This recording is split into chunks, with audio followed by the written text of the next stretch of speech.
Saturday, October 21st. Oh, my breath, she's smoking. Ooh. Toronto, 2021 is the year. We're on the street. If you're joining a channel for the first time, I do biking and walking point of view films in the city. We're on one of my favorite streets in Toronto for biking and filming. It's Bloor Street, favorite street of mine. You know, you get all sorts of people, shops. The bike lane is semi-protected, so you don't have to worry too much about cars. You got your strip clubs, and you got your all sorts of shops. Today is probably one of the coldest days of past summer, I would say. Still very comfortable, very comfortable. I passed this lady in red a while back. She's got backpack on and she's hiking. Check her out, check her out. See? And she's got hiking boots, and I think she's training for hiking because she's got a backpack, and I bet you she's got lots of weight in it, and her calves are really sporty, and she's walking very fast. I mean, I think she's an avid hiker, and she's practicing. Man, you go hiking with her on a real hike, you'll be left behind miles. You can tell she's hiking, practicing. She's got good gear and all that. It's good exercise. Which I always say, you don't need to travel a couple of hours out of town to do what you like. You know, you can ride your bike in your basement. You know, your complex, not exactly in your basement, but around your house. You can find trails and little obstacles. Or if you want to hike, you can hike in the city. Put a backpack on and ride, cowboy. Talking about cowboys, we had a news incident where okay, that guy's across the street. I don't know if it's a comedian or what. Let's go check it out. I was going to talk about the shooting incident. If we're not right with God, it's not I'm something good. that we can fix. You can't fix it. You can't repair it. You can't now we're stuck here. You can't. Let's go this way. And we do a U-turn. I like street musicians, preachers. I like street everything. There you go. I think you're getting back in here. And we're waving the crowd to get in the traffic. All right, so yeah, we had a cowboy film in, not we, I wasn't really involved in it, in US, and an actor shot a camera woman. This is like nuts. Crazy news, crazy news. The world's getting funnier and funnier with the news and events, but yeah, there's a loaded gun on set, and I don't know how the hell a loaded gun would get on set, but you know, for if you're watching the channel, if you ever find a gun, I always tell kids this, if you ever find a gun, any sort of gun, whether it's plastic, BB gun, air gun, fake gun, replica gun, any kind of gun, you have to treat any kind of gun as if it's a loaded weapon, because even if it's a fake toy gun that never fires any bullets, you bought it from Toys R Us and it's just plastic, and if you pull that out in somewhere, you know, cops are around, cops get crazy, won't shoot you, you know, or somebody else who's a security or something. If you're in the United States, you know, so I'm messing around with a gun in the public place, you know, you're kind of in danger. Cops asking them if they've seen anything about the recent shooting in the area, probably.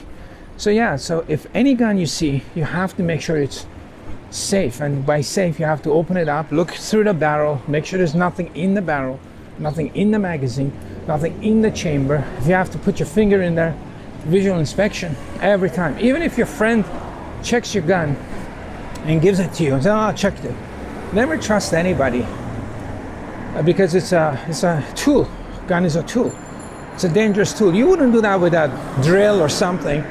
You make sure it's off, make sure it's safety. So you gotta treat it like a potentially dangerous tool, And always, before you try to mess around with it, and never point it at anybody in the first place. And if you have to for movie, we've done a lot of pictures where we had a gun involved in a shoot. And, I always personally checked it and make sure, even if the guns were not even real guns, they were replicas and they were antiques and they were safe and they were legal and, they were display and all that stuff, we still checked it and over-checked it every time I touched that thing on set. It's just a practice, because you cannot distinguish between a safe gun, a real gun, a replica gun, any of that. You can't, you will make a mistake. So you have to pretty much check that every time.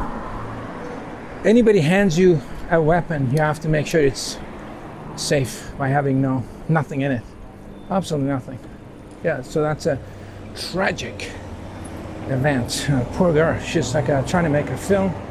As a photographer, filmmaker, I sympathize with that. She's trying to make a film. She's probably has so much stuff on her mind. When you're doing a photo shoot or a film on set, you're concentrating so much on the angle and the actors and the lighting, and the cameras are all complicated. You got to make sure your depth of field is correct and the ISO set correctly, and did you change the aperture from the last shot, and the color balance, how's the color balance? Are we shooting the color balance in camera, or you have to check all of that stuff in the monitor. You have so much to worry about. Last thing you're going to worry about if the a gun or a prop on set is safe or not. It's just beyond your scope of things. You're just overworked at that point. Especially when you have, this has happened to me before, when you have kind of famous people around, right? Famous people around, they're obnoxious, and they're paying for the shoot, and everybody tries to suck up to them. Nobody wants to say no to them, so they become very dangerous. And they're like, "Come on, hurry up, let's go." They always tell you that. "Come on, hurry up, let's go."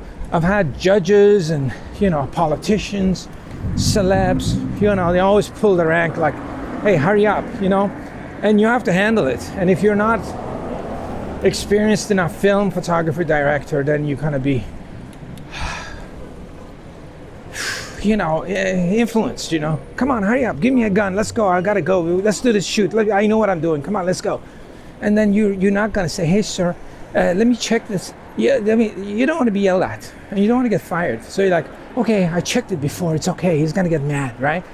When you're young, they don't teach you this, but you got to say, "No, just calm down. We're going to do it my way." This is, you got to stand up to these people. Most people don't. And if you stand up to them, they're not going to fire you. They're going to like you more, because they're like, "Oh man, this girl knows her work. She can handle the set," right? Nobody wants to kiss ass. But only very stupid, weak people in charge want to kiss ass. People who don't know, people who got to the top and they don't know what they're doing, they want kiss ass to get away with it. But like real people, want to be criticized, and they want people to stand up to them on set if they're screwing things up, So that's what happens, people push you. I've had judges, saying, "Yeah, you got 5 minutes." And you say, "No, we need more than that." And you walk out of the set. I had that cartoonist once. What's his name? Ben Wick? Yeah. He was a bit of a funny guy. I also had David Suzuki. This wannabe TV scientist. He was a whack job on set. He was, he'd be a typical person who would fuck you up on set. So you gotta hand him a loaded gun, because he was very obnoxious and, "Hey, stop doing this, don't you got 5 minutes, if you don't do." He was trying to boss, not just me, the whole news media. He was trying to direct the whole news event. I was like, dude, and it's a long time ago in my career, and I was just like, I kind of stood up to him, but then he said, it's either him or me. He was gonna leave the whole press conference because of me, so I backed down. If it was today, I wouldn't have backed down. I would have gone right at him. But yeah, so when you get people who are arrogant and an asshole on the set, and they're stars, people get starstruck, they don't want to get fired, and they cut corners. They just don't want to get the star mad. So that's one of the situations that happens. It's like, Very sad though. I feel bad for the film person, you know, because as a photographer, when you're on set, like you really, you know, you have such a, the film person, the camera person, so much stuff going on that they're just not in a situation to check the gun if it's loaded or not.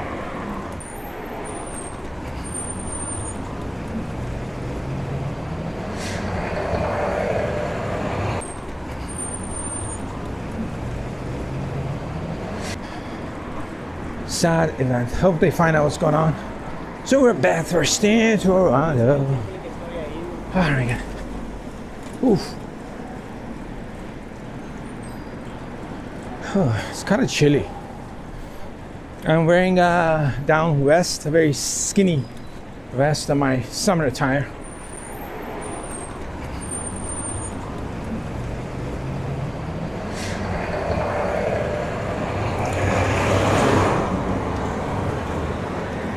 We're at Bathurst, the construction. They're still building this. I wonder when this happens. They're gonna invite everybody. All right, here, Funk intersection. Park next to a Beamer. Ah la la. Yeah, let's keep going. Let's go downtown, check it out. Maybe go to Queen's Park, see what's going on there, if the people are skateboarding or something. Now the front light flashing, I think for intersections like this, it's nice to have a front flashing daylight running because you get more visibility out of it. I think it's probably most important light. Front flashing light in the city during daylight. I mean, nighttime you probably need it too, but increases your visibility. So again, this is Bloor Street, east-west, major street in the city. Watch this lady getting in her car.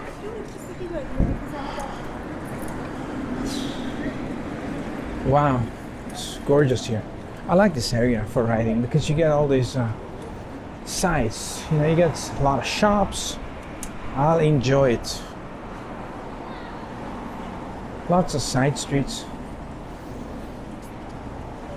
Lots of bicycle shops too, everywhere. Okay, this guy wants to make a... See, I think he saw us with the lights, so it slowed right down. There's smell of marijuana everywhere. Oh my God. I realized I'm allergic to smokes and marijuana smoke. So I am marijuana allergic person. I'm allergic to pot. Feels like, looks like. These people are still in the patio. Why not? Enjoy it while you can. This guy's selling books. Book sales. Lots of book sales here. It's a shop too. Wow.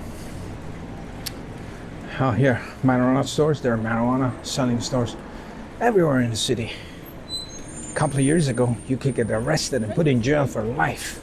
This year, the government encourages you to smoke.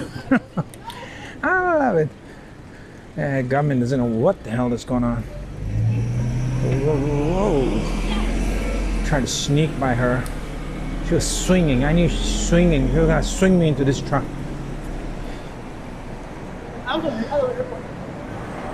What is this? Spadina? Yeah, we'll try Queen's Park.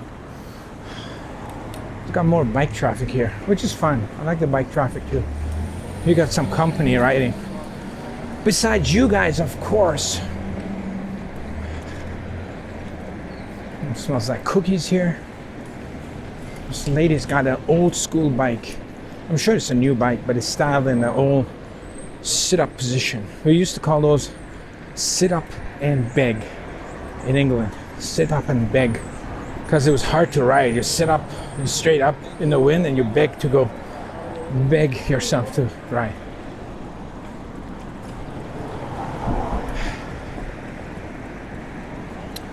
Bicycle, one of the greatest inventions, next to planes. Flying and bicycles. I think those are the two humans' most interesting inventions.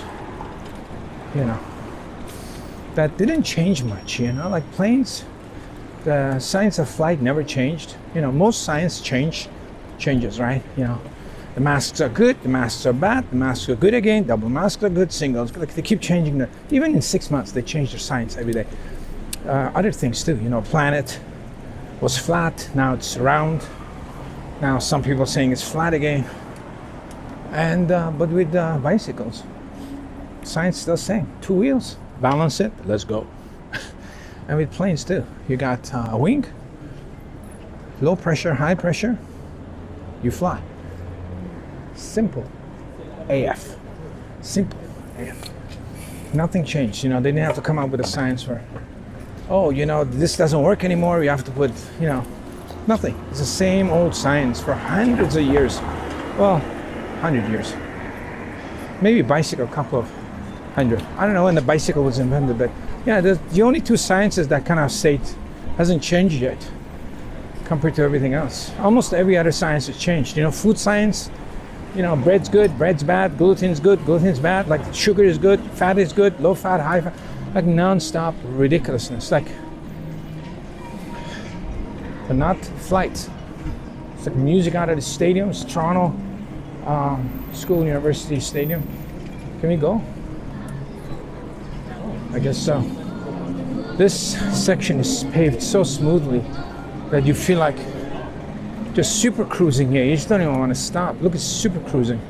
It's freshly painted and paved. We're entering the core of downtown in a city. We're gonna turn right here and go to Queen's Park, check things out there, and then end the video there, and then maybe, I don't know, I'll call my friend or something. But oh my God, this is absolutely amazing. Absolutely amazing.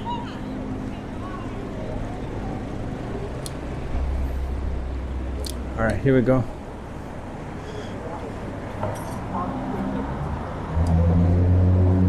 This guy wants to turn too. All right.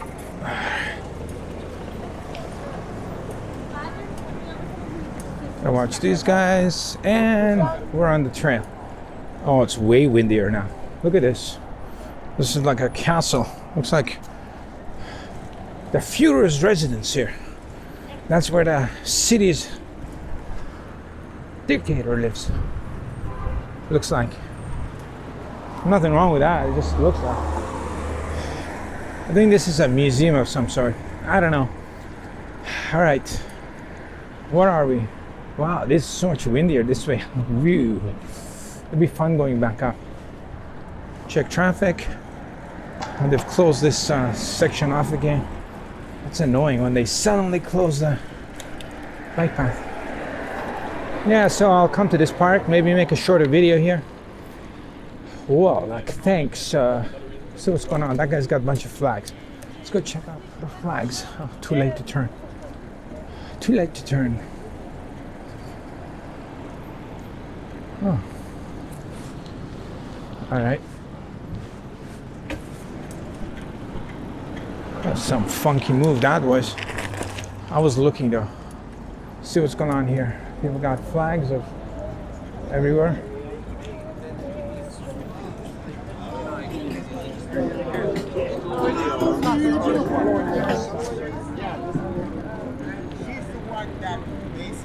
Let's go, Brandon. Yeah.